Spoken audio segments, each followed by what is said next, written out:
bagaimana cara minta tolong kepada Allah. Ya, sudah dikasih tahu ayatnya, wasta'inu bisabri wassalah, wasta'inu bisabri wassalah, wa innaha lakabiratun illa alal khashiin. Cara minta tolong kepada Allah tuh kata Allah cukup dua. Yang pertama adalah sabar, yang kedua adalah sholat. Awas, kalau saya bicara sholat, langsung kalian berpikir sholat yang 5 waktu. Itu juga betul, ya. Tapi sholat itu ada yang lebih keren lagi, tidak 5 waktu, sholatnya sepanjang waktu. Itu yang lebih keren lagi. Sesuai dengan arti sholat. Sholat itu artinya adalah waslat. Waslat itu melekat, merasakan kehadiran Allah. Gak usah 5 waktu, sepanjang waktu. Nah, makanya kalau ingin merasakan sholat di dimensi ini harus ikut pelatihan sholat khusyuk, baru masuk ke situ. Ini baru bunga-bunganya aja supaya gelisah.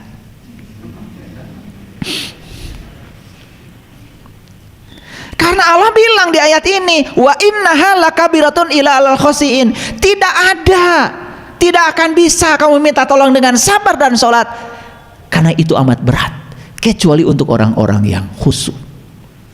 Nah, khusyuk itu bukan konsentrasi, khusyuk itu bukan memfokuskan pikiran. Ini yang masalah. Banyak orang-orang sok tahu bilang khusyuk konsentrasi, menciptakan bahasa sendiri. Tafsir Quran bil Quran tuh yang benar. Makanya kata khusyuk karena itu bahasa Rob harus dijelaskan oleh Rob. Itu kan, masih ingat kajian kemarin?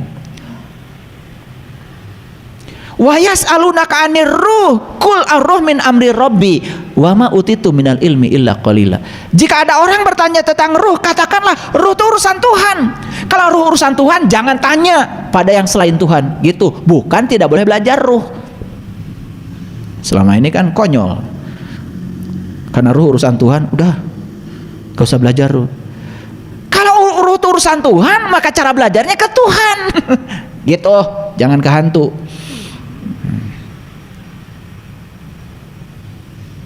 Wa ma utitu minal ilmi illa qalila. Karena kamu itu tidak diberi ilmu kecuali yang sedikit. Nah, yang sedikit itu adalah kunci pembuka mata kalbu agar kita bisa ketemu Tuhan. Baru belajar ruh pada Tuhan, baru ngerti.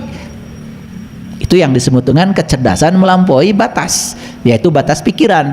Karena tidak mungkin belajar tentang ruh pakai logika, apalagi pakai filsafat, tersesat. Belajar tentang ruh harus pakai ilmu, namanya ilmu ma'rifat. Ilmu ma'rifat tidak sama dengan tasawuf, tidak sama juga dengan filsafat. Tasawuf itu nggak ada zaman Rasul, nggak ada. Rasul cuma mengatakan awaluddin ma'rifatullahi ta'ala wa rasulih. Awalnya agama mengenal Tuhan. Makanya Nabi Muhammad bilang dalam sebuah hadis, ma'rifat adalah modalku, akal pikiran sumber agamaku. Maka orang yang sudah diterangi cahaya ma'rifat, akal pikirannya jadi sumber agama, bukan penghambat agama. Nah, ada orang yang akal pikirannya jadi penghambat untuk majunya spiritual karena belum terterangi oleh cahaya ma'rifat. Lihat itu 17 hadis Nabi. Dalam buku Sejarah Muhammad yang ditulis oleh Haikal, itu dijelaskan tentang 17 hadis itu. Ma'rifat adalah modalku, akal pikiran sumber agamaku, rindu adalah kendaraanku, jihad adalah perangaiku. Kan terus. Yang terakhir, sholat adalah hiburanku. Jadi Nabi Muhammad mah sholat teh hiburan. Kalian sholat lagi hiburan nih, begitu sholat, jam 12 asa cikene geus adan deui. Beratnya sholat teh. Karena nggak ngerti, nggak tahu rasanya, karena nggak pernah belajar. Jadilah sholat jadi kewajiban. Padahal Nabi bilang sholat adalah hiburanku. Gak ada di hadis sholat adalah kewajibanku, nggak ada. Maaf ya, yang alergi pada kata-kata saya, sabar dulu. Nah, apa itu khusyuk? Khusyuk itu kata Allah di Quran, allazina yadunnuna annahum mulaqu rabbihim. Jadi khusyuk itu artinya sebuah kondisi yang diawali dengan perjumpaan dengan Tuhan. Beda? Oh, Setahu saya khusyuk adalah konsentrasi. Ya setahu lu. Tapi setahu Allah khusyuk itu adalah suatu kondisi di mana ingatan seseorang bisa ingat kepada Allah karena sudah diawali dengan mulaqur rabbihim, perjumpaan dengan Tuhan. Masuk akal? Nah, gitu. Harus masuk akal ya.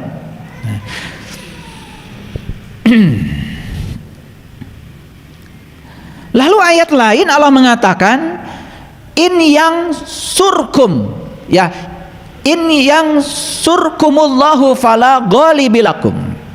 Jika Allah menolong kamu, maka tak ada orang yang dapat mengalahkan kamu. Jika Allah membiarkan kamu, maka siapapun gerangan yang dapat menolong kamu daripada Allah sesudah itu siapa? Karena itu hendaklah kepada Allah saja orang-orang mukmin bertawakal. Jadi ayat ini sedang menjelaskan kepada kita bahwa Allah itu bisa menolong seseorang, bisa tidak menolong seseorang. Allah itu bisa menolong seseorang, bisa juga membiarkan seseorang. Nah, pertanyaannya, siapa yang akan ditolong Allah menurut ayat ini? Sudah jelas tadi, yang ingin menolong dirinya sendiri. Dan siapa yang dibiarkan oleh Allah? Kriterianya sudah jelas. Dari 6 kriteria tadi sudah jelas, yaitu orang yang tidak mau menolong dirinya sendiri. Maka ayat ini dipungkas dengan wa 'alallahi falyatawakkalul mu'minin, ya, dan orang-orang beriman itu hanya bertawakal kepada Allah. Siapa yang bertawakal kepada Allah? Yang beriman, yang sudah tahu Allah. Yang belum tahu Allah, bagaimana bertawakal kepada Allah? Allahnya aja nggak tahu. Gitu. Maka begitu dia jadi orang beriman dan dia bertawakal kepada Allah, ya jelas dong dia akan ditolong Allah. Nah, hati-hati kata-kata ditolong Allah, karena salah kaprah lagi. Ditolong Allah sering dikatakan, wah, kalau Allah mengkabulkan semua doa saya, berarti Allah menolong saya. Nah, itu kayaknya kalian dari dulu di rumah nggak nambah-nambah buku agamanya, ya. Iya, itu aja buku itu, kumpulan doa-doa mustajab. Paling banter nambah mujarobat ya. Jadi nggak perlu lagi ya, nggak perlu lagi ya beli buku kumpulan doa-doa mustajab. Kenapa? Sudah selesai. Kalau orang sudah mencapai tingkat Islam yang sesungguhnya, dia sudah pasrah kepada Allah, dia sudah tidak mau lagi mengatur-ngatur Allah supaya mengikuti keinginan. Dia menerima apa saja yang sudah menjadi kepastian dari Allah sebagai kebenaran. Tidak terjebak benar salah, tidak terjebak baik buruk. Itulah yang disebut dengan muslim. Kalian muslim bukan? Muslim bukan? Berarti non muslim dong. Jadi muslim dan non muslim itu selama ini salah tempat. Ketika kita pasrah kepada Allah, nerima apapun yang terjadi, bahagia, muslim. Ketika kita selalu protes ke Allah, gak nerima, kunaon kia-kia teuing, itu namanya non muslim. Jadi siapa muslim dan muslim, non muslim? Nah loh, kamu juga kadang muslim, kadang non muslim. Gitu ngaji. Non muslim batur. Kumaha, gak naik kelas terus. Ini sekarang sedang jadi muslim atau non muslim?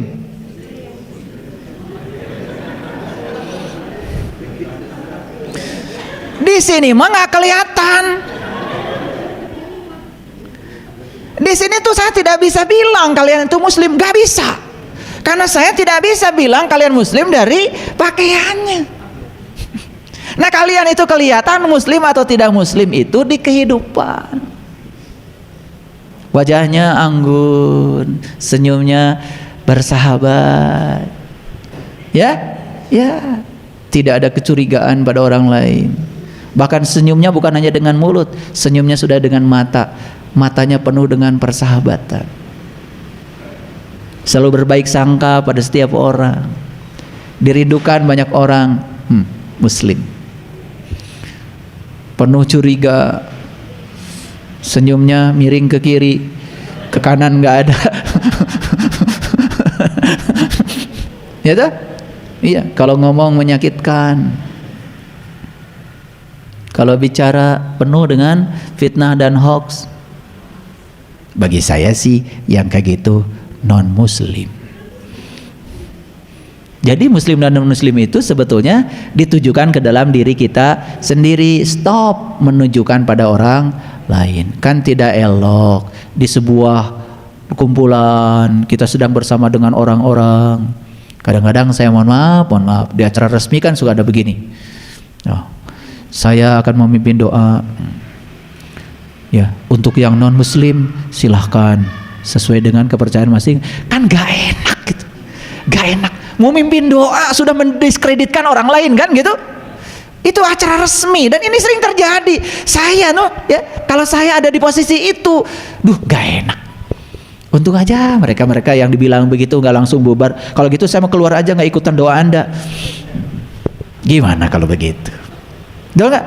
Lah mau doa aja yang universal, karena Allah tuh mengerti semua bahasa. Ya salah sendiri Anda doanya pakai bahasa tertentu yang tidak mengerti orang. Kenapa sih doanya tidak begini aja? Semoga semua Anda yang di ruangan ini berbahagia gitu.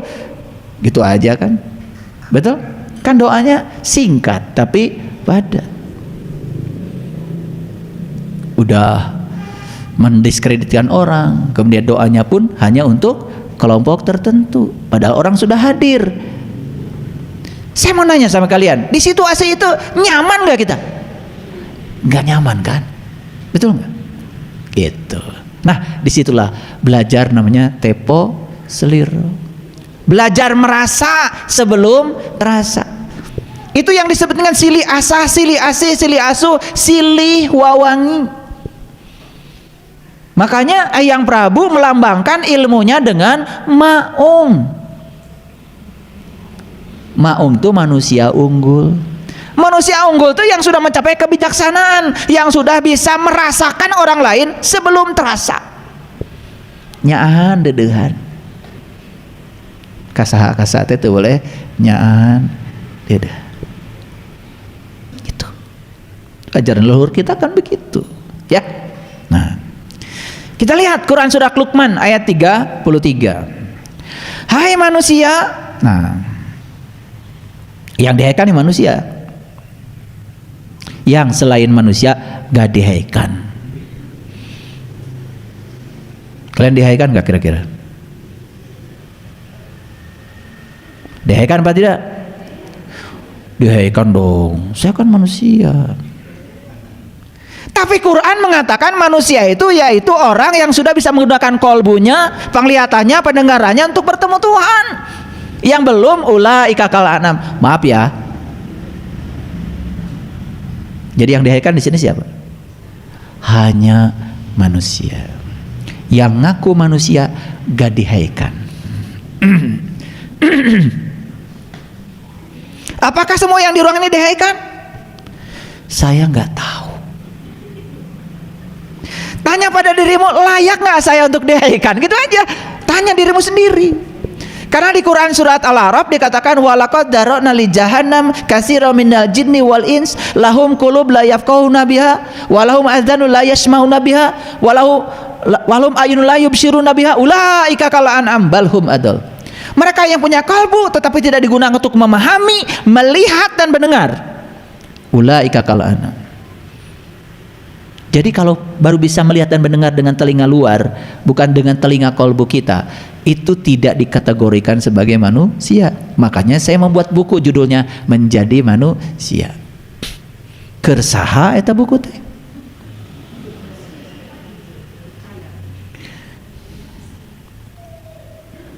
Kira-kira buat siapa?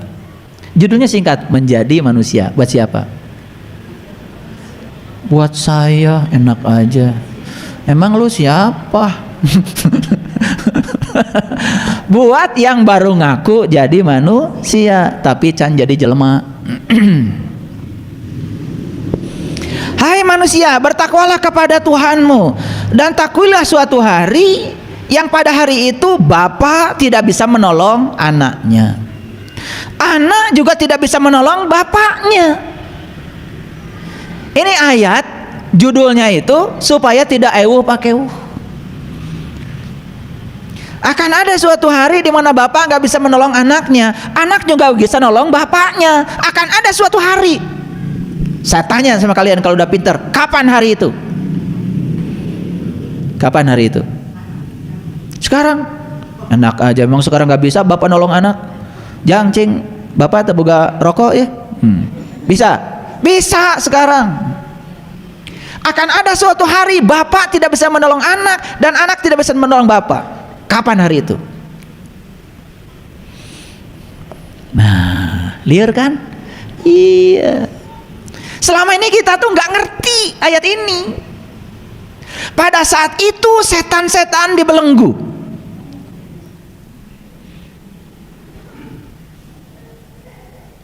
Dibelenggu. Nyubit aja nggak bisa. Pada hari itu, ya, ngomongkan orang pun gak bisa. Pada hari itu melihat kesalahan orang pun gak bisa. Dah, jawabannya gitu aja. Liar-liar sekalian. Karena kalau saya buka terlalu dalam, ini berbahaya nih, aurat. Paham maksud saya? Ya, yang paham maksudnya, yang nggak paham nggak saya tanya. Akan ada suatu hari bapak tidak bisa menolong anak dan anak tidak bisa menolong bapak. Pada saat itu kalian sedang berhadapan dengan diri sejati kalian, sorangan-sorangan. Gitu. Tambah jelas ya? Udah sampai situ aja.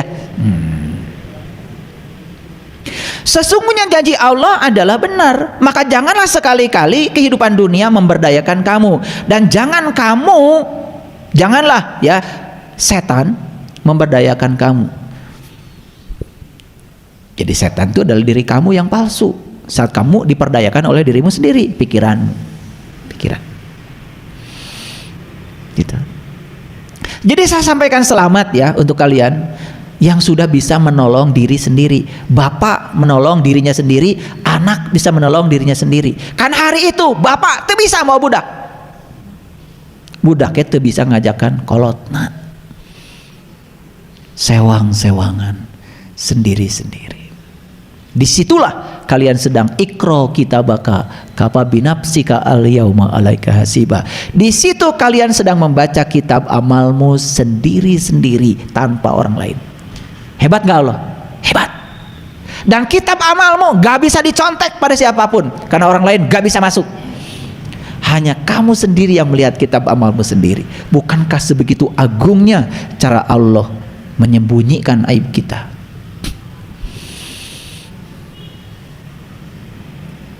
Sewang-sewangan sendiri-sendiri. Ikro kitabaka kafa binafsika al yauma alaika hasiba. Bacalah kitab. Dan kita tidak akan bisa melihat kitab orang lain, dan kita tidak bisa ngintip kitab orang lain. Kita hanya bisa melihat kitab kita sendiri, karena saat itu anak kita pun gak lihat, bapak kita pun gak lihat. Saat itu kita cuma gitu.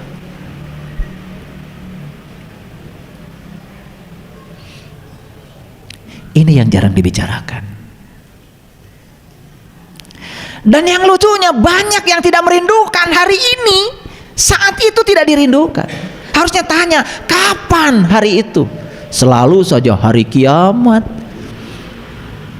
hari akhirat. Ngerti juga enggak? Betul hari kiamat, tapi hari kebangkitan kesadaranmu.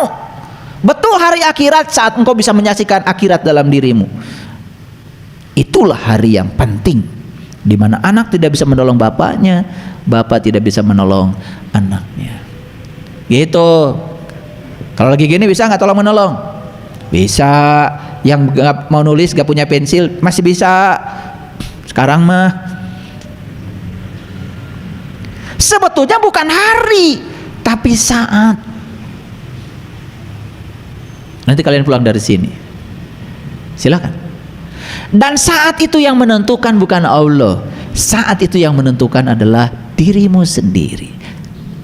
Saya pastikan sekarang saya mau menolong diri saya, dan saat ini saya tidak bisa menolong anak saya kecuali saya bisa menolong diri saya sendiri. Dan anak saya pun tidak bisa menolong saya kecuali dia menolong dirinya sendiri. Sudah, yuk sendiri-sendiri. Luar biasa, tidak pernah tidur, tidak pernah ngantuk. Allah selalu siap siaga setiap saat. Kapanpun kamu datang, beliau selalu menyambut labbaik Allah. Waduh, ini ya saya kasih tahu. Kalau Quran 30 juz ini dibedah benar-benar nih cara ngebedahnya. Ya, dengan pendekatan spiritual dari pengalaman, tambah pendekatan saintifik, lihat struktur bahasanya, lihat struktur sastranya, lihat etimologinya, lihat asal usulnya, dikupas secara dalam, merinding. Dan isi Quran yang 30 juz itu cuman satu. Bagaimana cara kita mengenal jati diri kita sendiri? Makanya 30 juznya, bukan 31, 30. Karena 30 itu 3 dan kosong. Kalau kau sudah bisa kosong, maka kau akan bisa tahu yang 3. Nurullah, Nur Muhammad, Nur Insan. Taeta Quran teh ribut wae. Jadi membaca Quran yang 30 juz yang sebenarnya itu hening bening, yang ada cuman air mata. Yang ada cuman hangat-hangat air mata. Gak ada suaranya. Tidak berbahasa Arab, tidak berbahasa Indonesia, tidak berbahasa Sunda, tidak ada bahasa, cuma ada satu bahasa, bahasa Rob, bahasa rasa, bahasa cinta.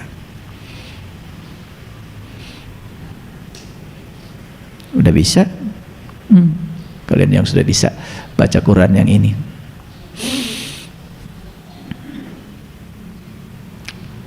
Luar biasa.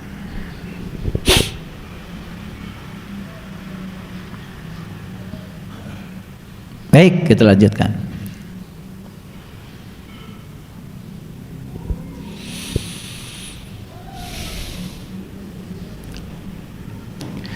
Dalam Quran surat Al-Hadid ayat yang ke-25, Allah menyatakan, sesungguhnya kami telah mengutus utusan-utusan kami.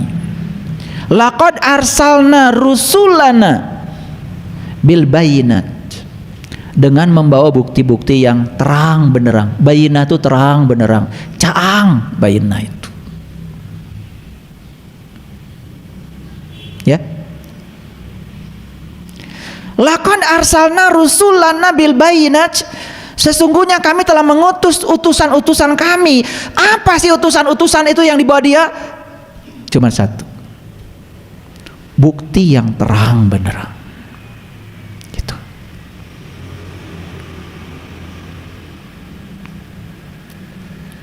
Dan bukti itu nyata, bisa dirasakan, bisa dialami sekarang di sini saat ini. Wa anzalna ma'ahumul kitab, dan kami turunkan bersama mereka kitab. Ini enggak cerita Quran, cerita kitab. Dan banyak yang masalah artikan. Begitu ada kata kitab, langsung aja diterjemahkan Quran. Beda. Quran itu dari kata qara'a yaqra'u Qur'anan, bacaan. Kitab ya kitab. Makanya di Quran perintahnya baca kitab. Ya baca kitab harus punya kemampuan membaca. Kan di Quran perintahnya ikra kitabaka, ikra kitab, bacalah kitabmu. Nah, untuk membaca kitab harus punya kemampuan membaca. Gimana cara mempunyai kemampuan membaca?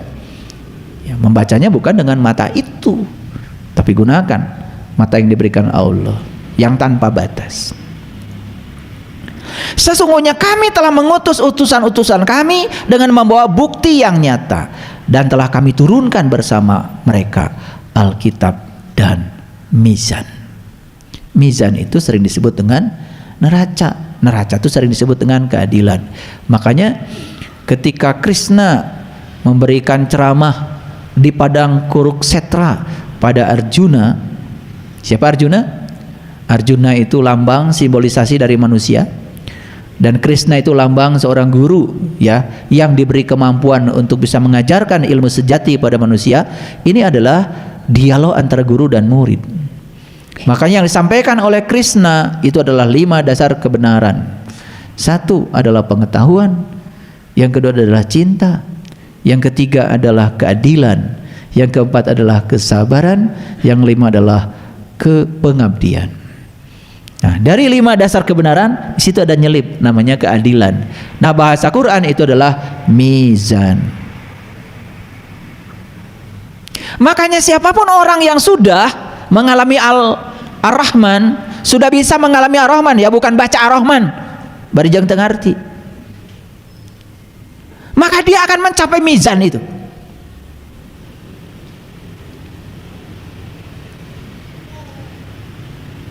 Makanya Ar-Rahman selalu 2 kan? Rabbul masyriqain wa Rabbul maghribain. 2. Ada 2 matahari. Ada 2 tempat terbit matahari. Ada 2 tempat terbenam matahari. Ada 2 lautan. Marajal bahraini yaltaqiyan bainahuma barzahul la yabghiyan. 2. Jadi selalu 2. Makanya kalau kita berbicara tentang neraca, tentang keadilan, selalu 2. Lihat saya semuanya. Mendengarkan satu pihak, kita sedang berada dalam kegelapan. Kalau kita mendengarkan 2 pihak, maka kita akan dapat pencerahan. Makanya hati-hati kalian. Kalau ada yang ngadu-ngadu satu pihak, kalau kalian respon, kalian langsung memposisikan kalian dalam kegelapan. Langsung emosi, terpancing, kan gitu. Coba dengar 2 pihak, kalian akan dapat pencerahan. Disitulah yang disebut dengan mizan. Itu namanya keadilan.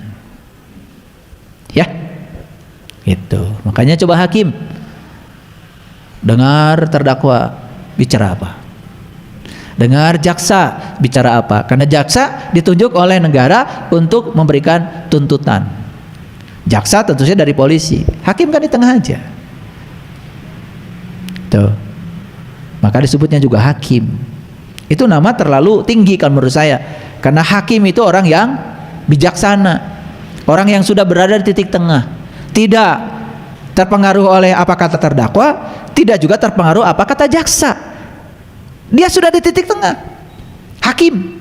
Makanya kalau mereka ini yang jadi hakim sadar kalau itu nama yang sangat tinggi dan mulia, itu nama Allah, maka dia akan gunakan neraca itu, mizan namanya. Dan memang sih syarat untuk mendapatkan mizan itu harus tahu dulu kitab, gitu.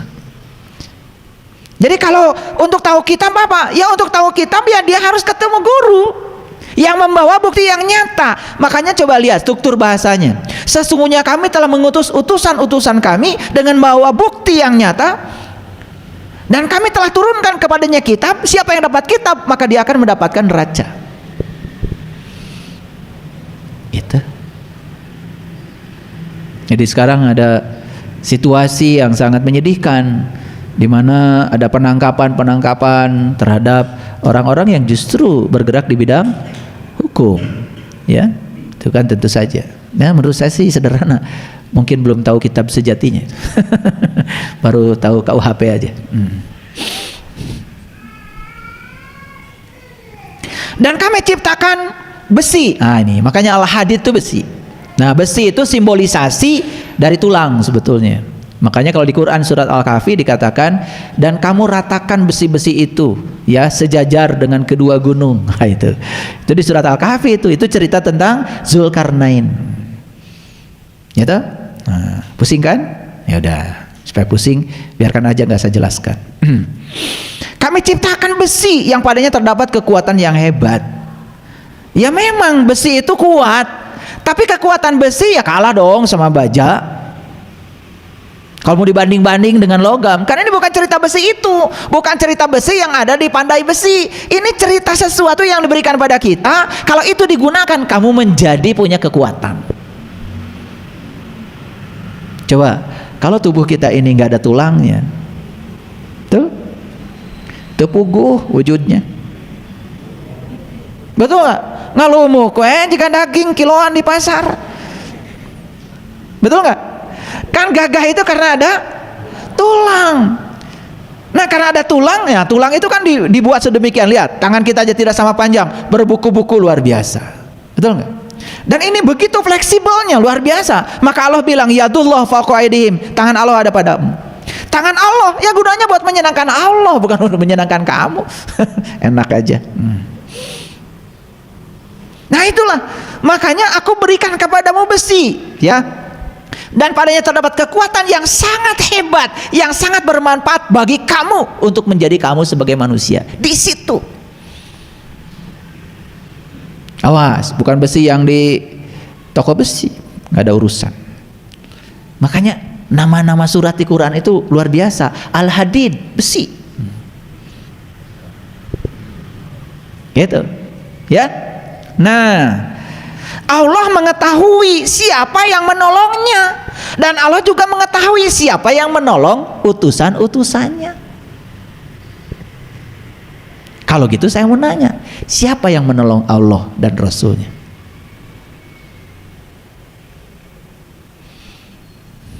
Emang Allah perlu ditolong? Tentu saja. Nur insani ini harus selalu menyatu dengan Nurullah dan Nur Muhammad. Ketika Nur insani selalu menyatu dengan Nurullah dan Nur Muhammad, maka kekuatan Nurul dan Nur Muhammad ini menjadi kekuatan Nur insan. Itulah yang akan menyebabkan kita menjadi insan kamil. Jadi sebetulnya yang perlu ditolong bukan Allah dan Rasulnya. Allah dan Rasulnya justru penolong bagi nur insan kita, sang jiwa kita. Jadi cara jiwa ini ditolong oleh Allah dan Rasulnya, jiwanya harus menyerahkan diri pada Allah dan Rasulnya. Saat itu terjadi yang namanya peleburan. Itu namanya tauhid. Itu yang disebut 30 juz. Eta 30 juz. Mun geus bisa kadinya mah hatam langsung. Gitu. Kalian mah tamat we ayo. Beda tamat jeung hatam. Tamat mah eta nu hamur tumpang teh. Sesungguhnya Allah Maha Kuat lagi Maha perkasa. Makanya di sini dikatakan, perhatikan, ini ada yang saya tebalkan. Dan Allah mengetahui siapa yang menolongnya dan rasul-rasulnya secara tersembunyi. Nih, saya bacakan bahasa Arabnya supaya kalian percaya. May yansurhu wa rasulahu bil ghaib. Jadi cara menolong Allah dan Rasulnya itu dengan cara tersembunyi, gitu. Karena aurat kalau tidak tersembunyi. Keren Quran ya, keren nggak? Gitu. Baru tahu hari ini ya kalau Quran keren ya. Ya ayyuhallazina amun in tansurullah yansurkum wa yusabbit aqdamakum. Ini ayat sering juga dikasih embel-embel. Hai orang-orang beriman, tolonglah agama Allah, maka Allah akan menolong kamu. Kan suka begitu? Pertanyaan saya, kalau kita harus nolong agama Allah, Allah agamanya apa? Kan harus jelas dulu yang mau ditolongnya, betul nggak? Kalau Allah agamanya tertentu, emang Allah harus beragama? Kalau gitu tanya lagi, sejak kapan Allah beragama? Berarti dulu Allah kafir dong. Allah aja harus beragama. Keterlaluan. Makanya di sini nggak ada agama, nggak ada. Intan surullah yansurkum, ya. Hai orang yang beriman, tolonglah Allah, niscaya Dia akan menolong kamu dan akan meneguhkan kedudukanmu. Gimana cara menolong Allah? Sudah dijelaskan di ayat sebelumnya. Cara kau menolong Allah dalam keadaan gaib, dalam keadaan tersembunyi, satukan nur insanmu dengan Allah dan Rasul. Itulah cara menolong Allah. Maka Allah akan menolong kamu, dan luar biasa, wa yusabbit aqdamakum, dan Allah akan meneguhkan kamu. Gitu.